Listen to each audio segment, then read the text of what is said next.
Pai, em nome de Jesus, apresentamos o Teu servo diante de Ti. Amém.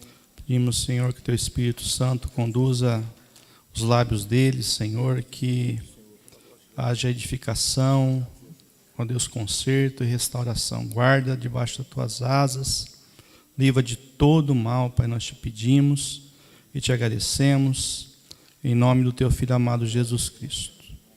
Amém. Amém. Boa noite, pessoal. Eu gostaria de conversar com vocês hoje um pouco sobre alguns pecados que a gente tem de estimação, algumas coisas que a gente carrega conosco por vários motivos, sabe? Aquela coisa que você olha alguém e fala assim, olha lá, ele está fazendo isso, por que eu não posso fazer? Infelizmente, né, a gente até compara com pessoas que não conhecem a palavra de Deus, né? Fala, pô, está dando certo para ele, ou ora porque ele faz. E às vezes a gente olha por mão do lado, e às vezes a gente olha para os líderes nossos também. E a gente esquece que líder, ele também é homem, né? Então peca também, tem os mesmos problemas, né? Então, existem coisas na nossa vida que a gente mantém conosco. A gente carrega conosco há muito tempo. Vai levando isso e nunca tira. E se acostuma com o problema. E acha que está tudo certo. Então eu queria fazer um paralelo hoje a respeito disso daí, comparando com com a posse da terra prometida, Canaã. Tá? Então Moisés lá libertou o povo do Egito, né? Foi levantado por Deus, certo? Depois Josué foi levantado por Deus, não foi parente do Moisés, amigo do Moisés, filho do Moisés, não foi. Foi levantado por Deus, certo? E Josué foi aquele responsável de entrar e pegar a terra prometida para Israel, certo? Eu vou ler umas passagens para vocês, só se concentra aqui, não precisa se preocupar em abrir a Bíblia não, tá? Eu quero conversar um pouquinho sobre Deuteronômio 7, versículo 1. Ele fala assim, ó: quando o Senhor teu Deus te introduzir na terra a qual você vai passar a possuir, e tiver lançado muitas nações diante de ti, que são aquelas 7 nações, Eteu, Jebuseu, não sei o quê, aquele negócio todo, né, que a gente sabe das nações, Eveus, tal, que são 7 nações mais poderosas e mais numerosas que Israel, certo? E o Senhor teu Deus as tiver dado diante de ti para as ferir, totalmente você vai destruir essas nações, né? Não vai fazer aliança e nem vai ter piedade dessas nações, não é para ter piedade. Também você não vai se aparentar com eles, vocês não vão dar suas filhas para eles, nem vão tomar as filhas deles para Israel, porque elas farão certamente que você comece a adorar os deuses estranhos, né? E isso acenderia a ira do Senhor e depressa ele destruiria todos, né? Mas você vai fazer da seguinte forma: você vai derrubar os altares, vai quebrar as colunas, vai cortar os postes ídolos, vai queimar todas as imagens que você encontrar de escultura, porque você é povo santo de Deus, né? E o Senhor te escolheu para que você fosse o povo dele próprio, povo dele, né? De todos os povos todos os povos que há na terra, né? O Senhor não vos escolheu por afeição. Ele não gostou de você. Não escolheu porque você é parente dele. Você não é porque, entendeu? É o Senhor que levanta. Mas ele não escolheu nós porque ele se afeiçoou, gostou, né? E ele também fala assim, né? E nem vos escolheu porque vocês fossem mais numerosos. Não era numeroso, né? Mais do que qualquer povo, pois vocês eram o menor de todos os povos. Então o que a gente vê aqui é a clareza de Deus sempre, né? Como? Deus não quer dividir a honra dele, ponto final. Se é para lutar, então vai você lutar contra 100. Vai você lutar contra 1000.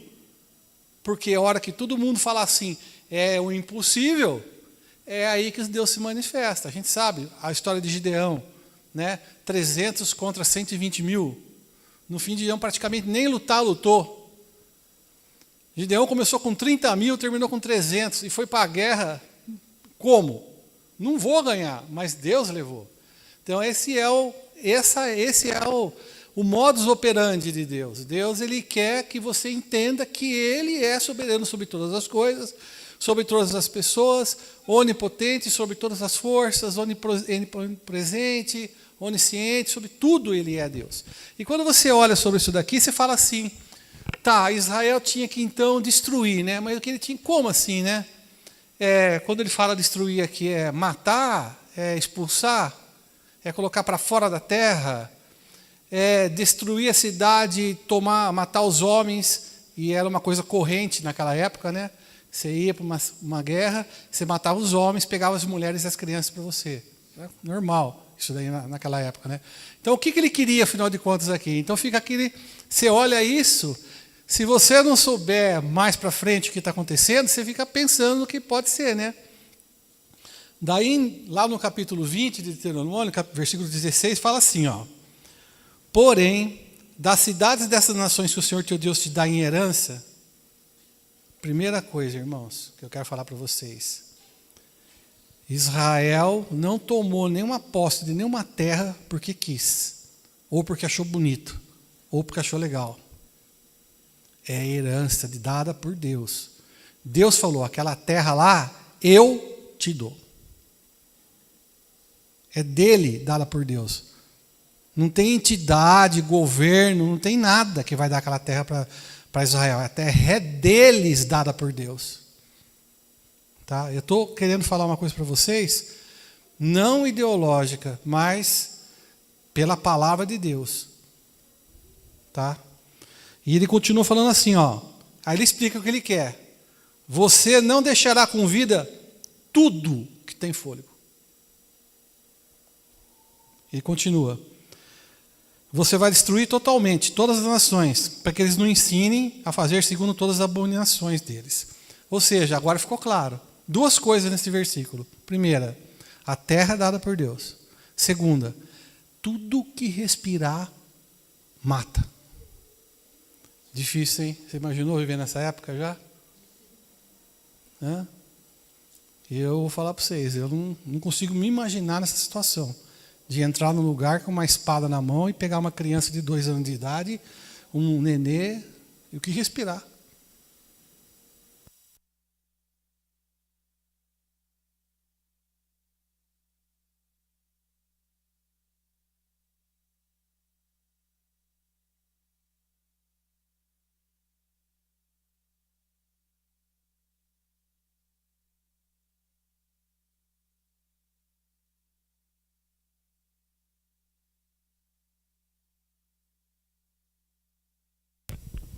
Então, assim, é uma situação, para mim, terrível. Para mim, né? Naquela época era normal, né? Vamos dizer assim, né? Vai lá e mata tudo, né? Aí Deus continua falando assim, ele fala assim lá em Josué. Olha, gente, vê aqui essas nações que você tem, que o Senhor as afastará, as expulsará de vossa presença, para que vós possua a terra, como o Senhor prometeu, né? Esforça-se, pois, muito para guardar e cumprir tudo quanto está no livro da lei de Moisés, né? Para que dela não vos aparteis, nem para a direita, nem para a esquerda, para que não vos misturei com essas nações que restam entre vós, nem façais menção do nome dos deuses dessas nações, nem fala, né? Nem jure por elas, nem sirva, nem adore eles. Deus está só alertando, né? Está falando, olha, a terra é sua, porque eu te dei, e você tem que ir lá, não se aparenta com eles, não casa, mata tudo que respira. Certo? Ele continua em Josué ali um pouquinho para frente, fala assim, porque se dele vos desviardes, se vocês desviardes, né? E você se apegar ao restante das nações que está ainda nesse meio seu aí, e com ela você se aparentar, e com ela você se misturar, e ela convosco, sabeis certamente que o Senhor vosso Deus não expulsará mais essas nações de vossa presença. Deus não vai mais expulsar. Se você não fizer o que estou falando, essas nações vão ficar em volta de você. e não vão ser expulsas mais, né? E elas, olha, serão por laço e rede, açoite às ilhargas, espinho aos olhos, para que pereceis nessa boa terra que o Senhor deu. Bom, mas tanto aviso, tanta objetividade, tanta clareza, tanta assim, certeza do que você tem que fazer, tanta explicação foi dada, e o que Israel fez? E o que a gente faz na nossa vida? Com tanta certeza que tem na palavra de Deus, com tanta lei, regra e jeito de você caminhar, o que a gente faz com a vida nossa? O que Israel fez? Manassés, uma das tribos, não expulsou os habitantes de Bet-sean, nem de Taanac, nem de Dor, nem de Bleão, nem de Megido, vai por aí fora. Depois, ele vem e fala assim, ó, Efraim, outra tribo, você viu que ele falou, Manassés e Efraim, filhos de José, né? Efraim não expulsou Cananeu, os habitantes de Gezer continuaram com eles em Gezer. Depois Zebulon falou assim, não expulsou os habitantes de Quitron, nem os de Naalol, da Aser, outra tribo. O que eles fizeram? Não expulsou os habitantes. Gente, é demais. Naphtali, outra tribo. Não expulsou os habitantes de Bet-Semes, nem o de Bet-Zanate, mas continuou com todos lá. E aí, mais para frente, Benjamim, outra tribo, não expulsou os jebuseus que habitavam na cidade de Jerusalém. Bom, toda aquela clareza, e assim, eu vou falar para vocês, gente, não é assim que a gente? Clareza, objetividade do que Deus quer, mostrando para nós no dia a dia, na palavra dele, o que ele quer de nós, e deliberadamente a gente fala, não é bem assim, olha lá o outro como que está, por que eu não posso fazer também? E é assim, né? Daí, como resultado disso daí, vem um anjo do Senhor, que foi até saiu de Gilgal, foi até Boquim, e falou assim, né? Olha, eu fiz subir e vos trouxe a terra aqui, sob juramento eu havia prometido a vossos pais.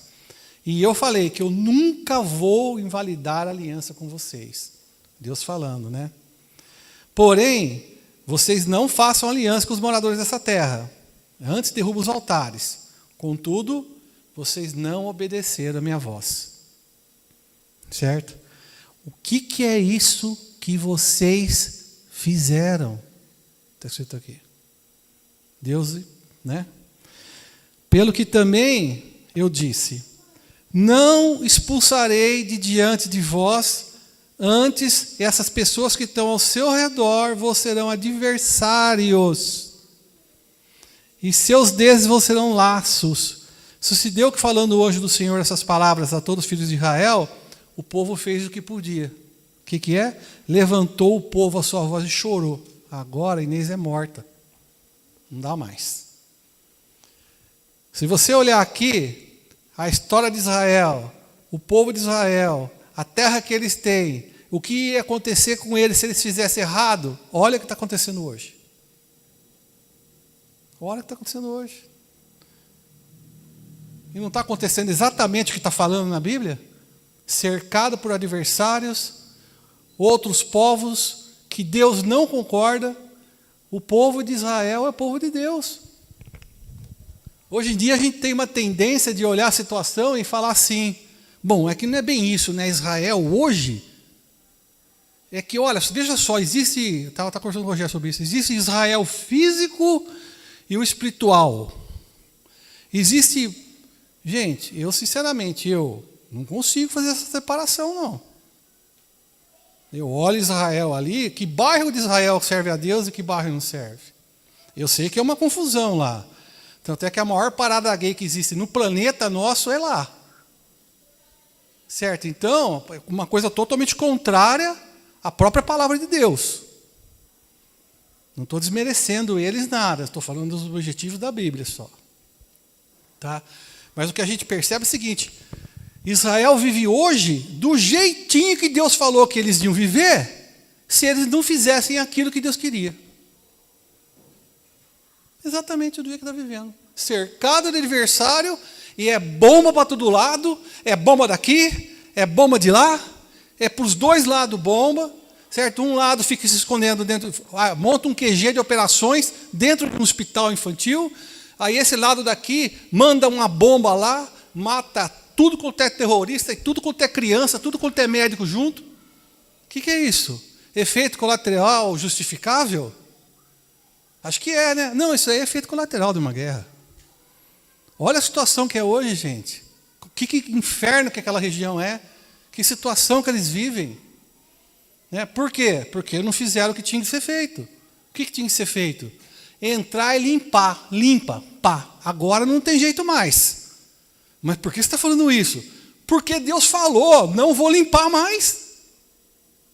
Vão ser seus adversários. É simples. E pode ser o que for, pode ser qualquer nação que se levantar contra os vizinhos de Israel, qualquer uma, até a mais poderosa, que é China, Rússia, os norte-americanos, pode ser. A palavra vai vingar, gente. Não tem poder maior que a palavra de Deus. Não importa. A palavra vinga. Ninguém derruba o Senhor, gente. E eu queria falar uma coisa para vocês, que é o seguinte: do mesmo jeito que Israel deveria ter feito, e não fez, nós devemos fazer na nossa vida com os nossos pecados de estimação. Nós temos que ser implacáveis. Ou seja, Israel tinha que entrar naquela terra e matar tudo que respirasse. Você tem que pegar aquele pecado de sua estimação e matar. Mata. Destrói. Sabe por quê? Vai virar laço, adversário. Gente, eu estou pregando numa casa de recuperação. Meu Deus do céu, que nervoso que dá. Você chega lá, senta uma pessoa, ele vai falar, ele fala perfeitamente, sem um erro de português, uma eloquência perfeita. Você está falando um versículo, ele está falando outros 3 relacionados. Conhece a palavra, sentado lá, vivendo na casa de passagem. Que tristeza a gente de ver. Gente, sabe o que esse pessoal é? Preso naquilo que ele deveria ter matado, que virou um laço na vida dele, e que ele não consegue se libertar. É um absurdo o que eu vejo lá. E o que você pode falar para a pessoa? Né? Você dá a palavra, você lá leva a palavra para eles lá, mas vai precisar vai ter uma hora, o Senhor vai ter que agir ali para resolver o problema. Então, o que eu quero trazer para vocês é isso, porque, olha, veja só, aí você pode até falar assim, mas Israel, não sei o quê. Lembre uma coisa, vou dar um exemplo para vocês. Siquém, filho de Amor lá. O que ele fez? Siquém era um rapaz que era filho de uma pessoa chamada Amor, que vivia numa cidade chamada Siquém também. Né? Ele estrupou a filha de Jacó, a filha de Israel, que é Diná. E Jacó teve 13 filhos e uma menina, né? Dos 13 era uma menina. Estrupou a menina. Daí depois se apaixonou pela menina.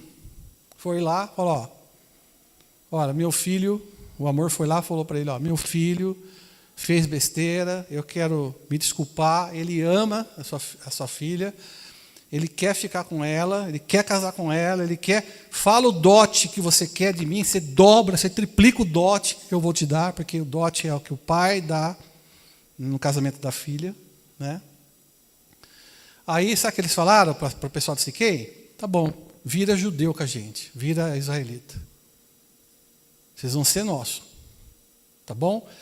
Aí a gente junta, vira um povo só e segue para frente. Tá bom, beleza.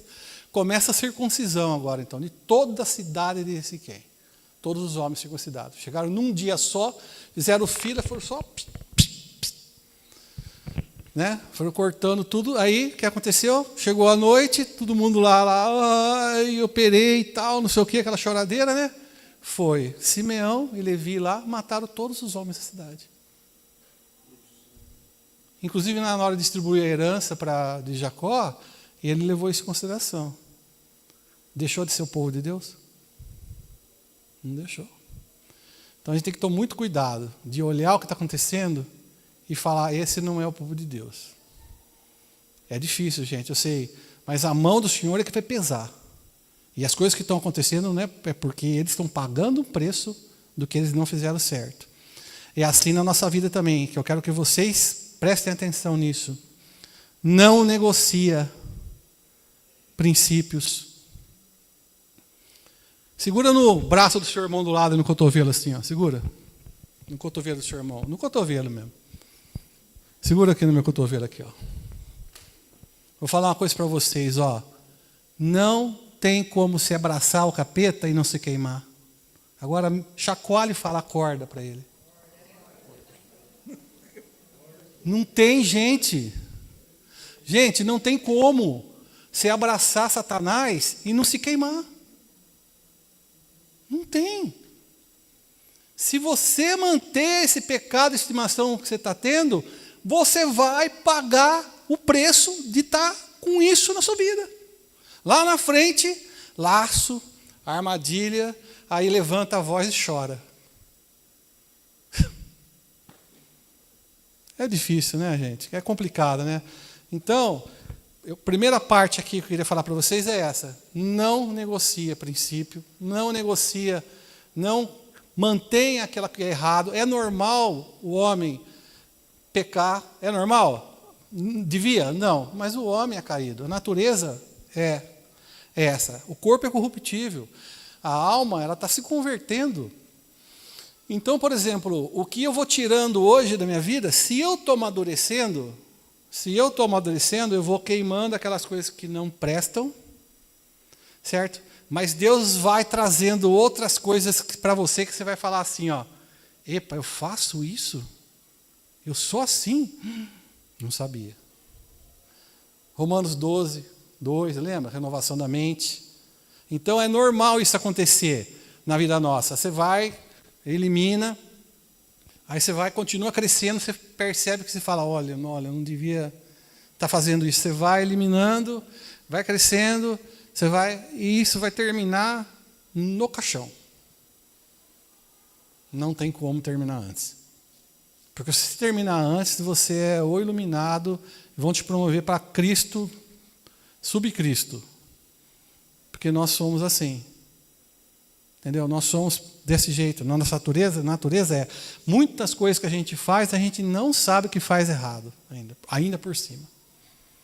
E no fim de tudo, o servir a Deus é uma troca para você ter um galardão e ir para o céu. Quer coisa pior? O final de tudo é isso ainda? Não, por que você faz? Então, troca. É a natureza. Graças a Deus que Deus fala, ó, eu entendo você. Por isso eu te falo, você está salvo, não tem mérito nenhum você. É zero. Por isso que a graça de Deus vem e fala isso para você, ó. Sou eu, é obra minha. Tá bom? Não tem bonzão na terra. Poderoso. Todos somos pecadores. Vergonhosamente caídos e pecadores. Aquele que se coloca falando que não peca, foge desse cara. Eu quero falar 4 pontos para vocês aqui para terminar, que são pontos relacionados lá a quando Moisés começou a negociar com o faraó para sair lá do Egito, né? Vocês lembram que Israel ficou 400 anos no cativeiro, escravo do Egito, do povo egípcio, né? E nesse caso aqui, Deus levantou Moisés como líder, né, para fazer isso, e levantou o irmão dele, o Arão, para ser a boca de Moisés, que Moisés tinha a boca pesada. Bom, eu não sei o que quer dizer isso, né? Um fala que é gago, outro fala que não sei o quê, mas é boca pesada para mim, não sei o que é. Daí, o que aconteceu, né? O que Moisés queria? Moisés queria sair dali e adorar, louvar a Deus com todo o povo e ir embora, não ficar mais escravo do povo do Egito, né? Então começou a negociação. Ia Moisés e Arão falar com o faraó. Gente, faraó é vaso de desonra. É a personificação de Satanás. Tá? E o Israel é a personificação nossa da igreja também. Não só do povo de Israel, que é Moisés e Arão. Primeira coisa que eu quero falar para vocês. Chamou o faraó a Moisés e Arão e disse assim, ó, vai, oferece sacrifício ao vosso Deus aí onde você está, nessa terra. Ele falou assim. Moisés falou assim, ó, não convém a gente fazer isso, porque se a gente fizer isso e oferecer sacrifícios, vai ser coisa estranha para o egípcio, para o povo do Egito, e eles vão acabar apedrejando a gente. Não é certo isso. Ele não aceitou. Ele falou assim, nós temos que sair daqui para poder louvar o Senhor. Primeira coisa, Satanás quer que você fique aonde você está no pecado, e ele permite que você louve a Deus. Ele quer que você fique amarrado naquilo que te prende, louvando a Deus. Não pode louvar a Deus. Desde que você não para de fazer o que você está fazendo. Tranquilo. Continua. Foi que o faraó falou ao povo do Egito, não, você não vai sair daqui não. Você vai ficar aí, louva a Deus aí. Certo? Segunda coisa. Disse faraó, vou deixar vocês ir, tá? Para que você ofereça sacrifícios ao Senhor vosso Deus. Mas só não vai longe, hein? E ora por mim também, tá? Segunda coisa. Satanás até aceita que você saia de perto, mas que você não vá longe e volte. Ou seja, Pai, eu vou traduzir para vocês, tá? Pai, pisei na bola. Pai, fiz errado, pequei.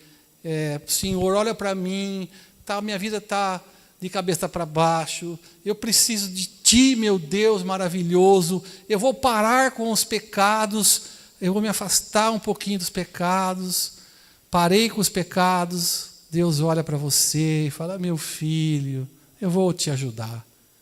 Aí a sua vida melhora e você volta para o pecado. Simples. Então a segunda coisa, Satanás quer que você até saia, mas que você esteja amarrado e preso naquilo que você faz de errado. Terceiro ponto que eu quero falar para vocês. Os oficiais do faraó chegaram para ele e falaram assim, o faraó, o faraó, até quando esse pessoal vai ser cilada para a gente? Deixa esse pessoal ir embora para que eles sirvam o Senhor. Você não está percebendo que o Egito está destruído? Arruinado? Os oficiais falaram para o faraó. O faraó estava obcecado. O faraó estava endurecido por Deus. Certo? É vaso de Deus, de desonra. Aí, chamaram Moisés e Arão e falaram assim,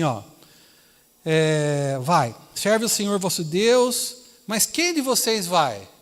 Eles falaram assim, né? Mas vai com tudo, né? Vai com a esposa, com o filho, com tudo que tiver, periquito, papagaio, os bois, tudo que tiver nós vamos com tudo. Aí ele falou assim, vocês estão com má intenção, vai só vocês. Não leva ninguém. Terceira coisa, Satanás quer que você vá e deixe a sua família para ele cuidar. Ele quer isso de você. Não quero saber, eu vou servir. E a sua família? Eles não querem, eles que não vão. Satanás está falando assim, vai servir. Deixa a sua família, que quem cuida dela sou eu.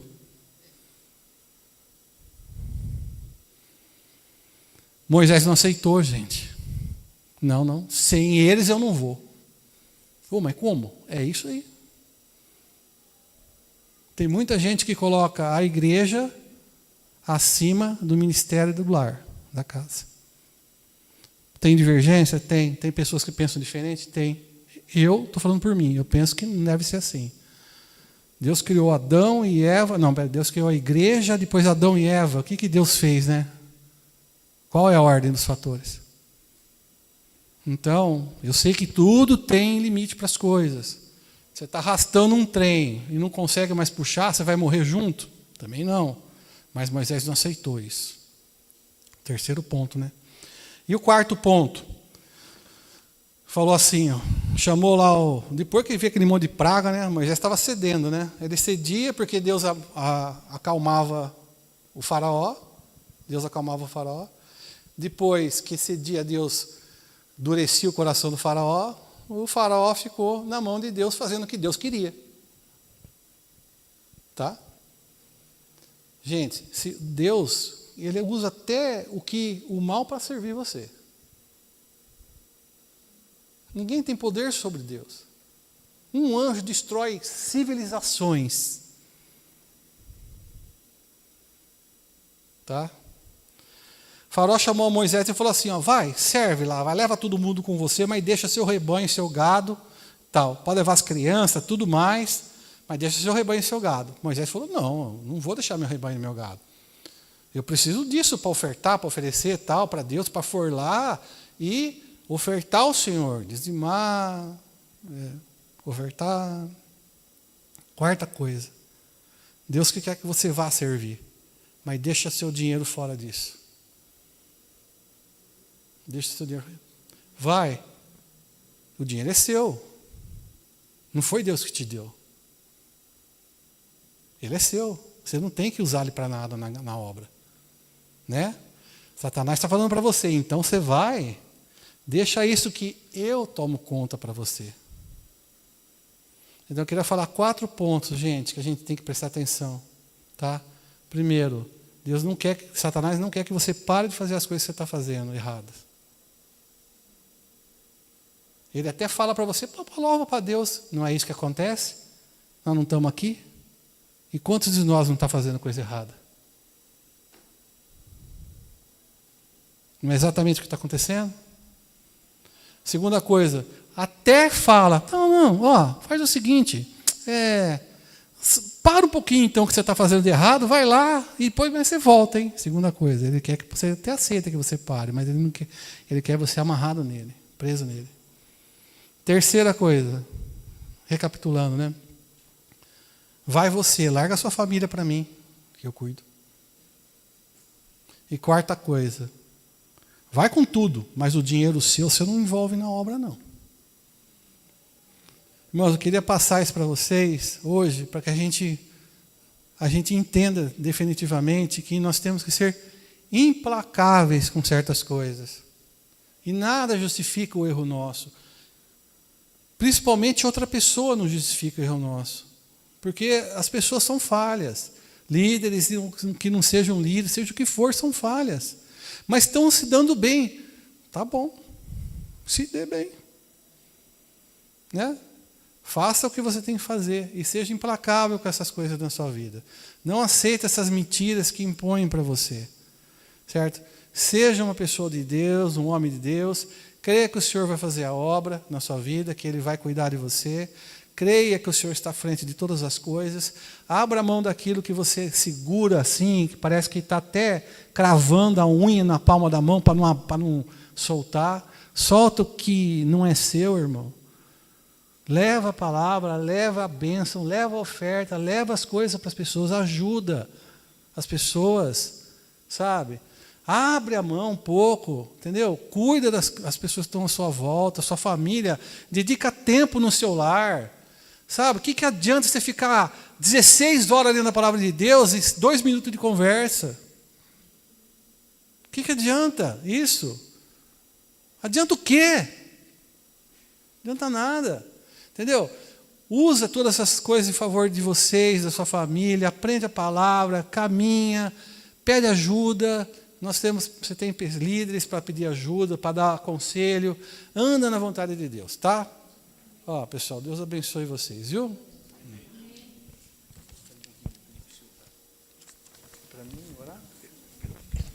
Aleluia.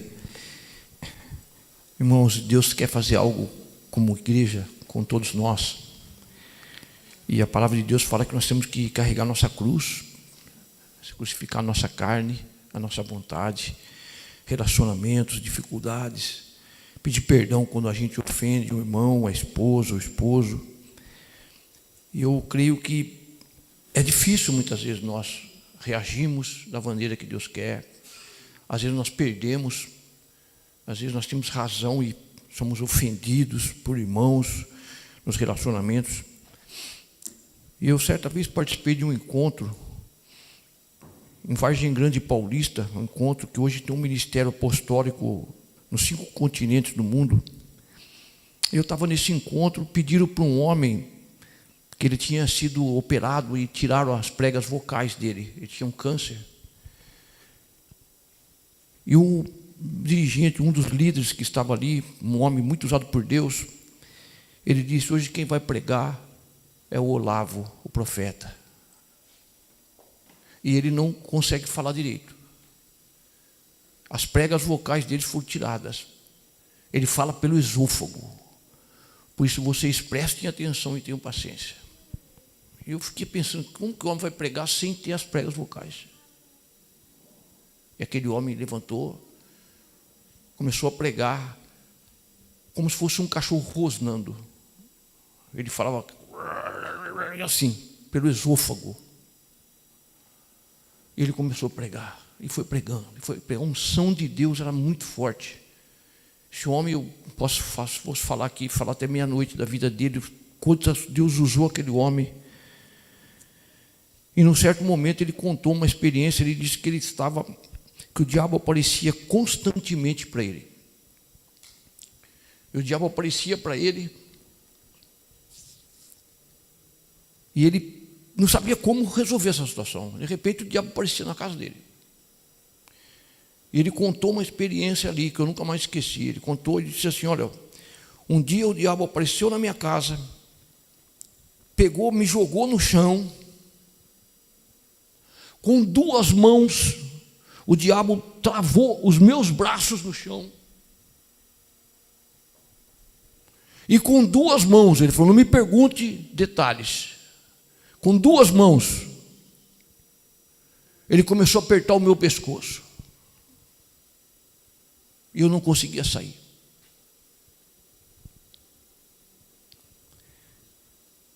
E aquele homem disse que ele tinha um pecado na vida dele.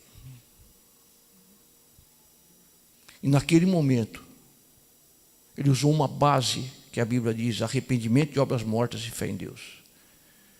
E naquele momento de angústia, onde ele viu que ele ia morrer, que o diabo estava prevalecendo contra ele, ele disse: Deus, eu peço perdão para o Senhor da prática desse pecado. Eu me arrependo deste pecado. Eu abandono esse pecado. E Deus, nunca mais na minha vida eu quero ver o diabo. Eu não quero mais que ele apareça aqui. E naquele momento, ele contou que o diabo foi embora. E nunca mais apareceu. Ele foi batizado com o Espírito Santo numa época que ninguém aceitava. Foi renovado por Deus. Se você é humilde, eu não vou fazer apelo para saber aqui. Eu preciso de muitas vezes parar de ressuscitar e de pular da maca. Muitas vezes Deus quer matar o meu ego, usa uma pessoa, usa uma situação. Deus sabe como tratar e transformar o nosso caráter através de fogo, de confronto, através de humilhações, através de perdas. A nossa carne, ela grita, ela quer reagir. E às vezes o Espírito Santo fala: eu estou trabalhando no seu caráter. Eu quero que você não reaja. E quantas vezes a gente é reprovado, age de novo, e veio a prova de novo, a gente reage de novo. E muitas vezes a pessoa vai para o cemitério e não consegue, e não renuncia ao desejo egoístico da carne. A carne é orgulhosa, a carne não gosta de governo, a carne não aceita o reino de Deus. Ela tem que morrer. Dia após dia morro. Sou levado como ovelha para o matadouro. Jesus foi para a morte como ovelha muda perante os seus tosqueadores. Ele não abriu a sua boca. Ele estava errado? Não. Mas ele sabia que ele não era hora de resistir. É hora de resistir à nossa carne. Se você, como eu, precisa de restauração, e muitas vezes você age com a carne, você age com amargura, você se vinga, você fica bicudo, você não perdoa, você corta relacionamentos, você agride, você levanta a sua voz, você não faz assim. Você não faz assim. Engrenagem que não ajusta com a outra, ela ronca, ela quebra, ela destrói. Tem que passar por fresa, tem que fazer assim, ó, um encaixar com o outro, mesmo na diferença. Se eu perder este dedo aqui, só esse dedo, nunca mais vocês iriam me ver tocando violão. Um dedo. Diferente, faz falta. Nós precisamos um do outro. Hoje, um mestrou a ceia, o outro preparou o vinho, as irmãs cantaram, o Daniel tocou baixo, o Raul tocou violão, cada um precisa do outro, mas nós precisamos um do outro, assim, restaurados, engrenados, humildes, dóceis. Quantas vezes eu tenho que pedir perdão para os irmãos, que a gente fala alto com o irmão, vocifera, agride verbalmente, de repente, irmão, me perdoe, eu não devia ter. Até a gente chegar num ponto de que a gente fala, irmão, olha, eu queria falar assim para você, tão dócil. Nós não somos assim. E nós precisamos saber tratar um ao outro. E Deus coloca a gente perto um do outro. E quantas vezes eu preciso pedir perdão para o Fabrício? Quantas vezes eu pedi perdão para minha esposa? Quantas vezes pedi perdão para o Ministério do Louvor? Quantas vezes pedi perdão para a igreja? Porque a carne fala, mas ela vai morrer, irmãos. Jesus, ele destrói a carne. Aí você fala assim, como é que o meu casamento vai ser melhor? Ah, se ele mudar. Bom, nós temos que parar de pensar assim. Sabe quando o meu casamento vai ser melhor?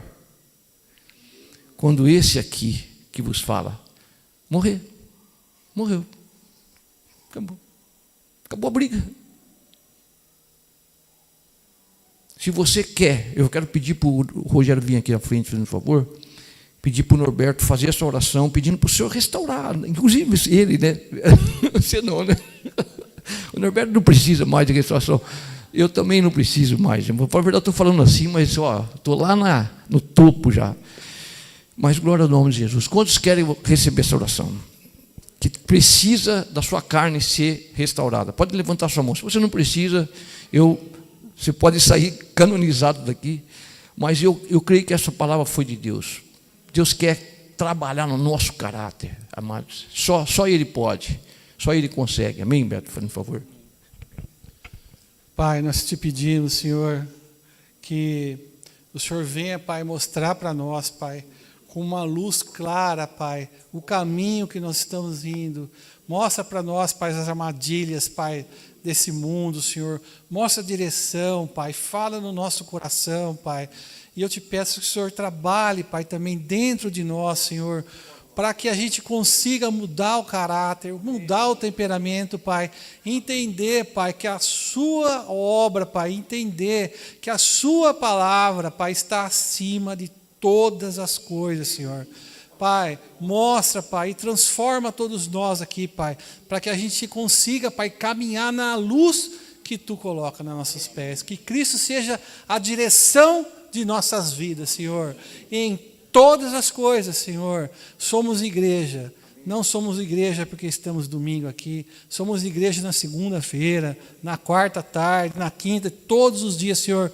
Pai, através disso, Senhor, vem, Pai, colocar a gente no prumo, na direção, na ordem, na sua vontade, e que a gente trabalhe, que a gente ande e estude e se relacione e tenha amigos e família e todas as coisas dentro do que o Senhor quer para nós, Pai. Afasta a vontade do homem, Pai, aquela que te desagrada, Senhor. A palavra fala que Tua, Pai, é a vontade, o querer e o fazer é Teu, Senhor. Coloca nos nossos corações, Pai, que queiramos fazer, Pai, e que façamos, Pai, e saiamos do lugar, Senhor. Que a Sua palavra seja verdadeira, sempre guia nas nossas vidas, e esteja presente conosco, Pai, nos ampara, Senhor, e puxa toda vez que a gente desviar, Senhor. Toda vez que a gente estiver andando e começar a sair fora, acende a luz, Pai, cutuca, traz de volta, Senhor, e nos, Pai, prepara para enfrentar, Pai, esse mundo de uma forma que a gente consiga enxergar as armadilhas, enxergar os problemas que vão acontecer ainda, Pai, e que a gente se desvie disso tudo, Senhor. Pai, dá discernimento de espíritos, Senhor, aleluia, Pai, dons, Pai, palavra de conhecimento, de sabedoria e profecia para todos nós, Senhor, em nome de Teu Filho Jesus. Termina. Em nome de Jesus, eu declaro a paz no coração de vocês e uma bênção essa semana, que aonde vocês forem, vocês são territórios de Cristo e que o Senhor ampare e esteja com vocês em tudo que vocês fizerem. Em nome de Jesus.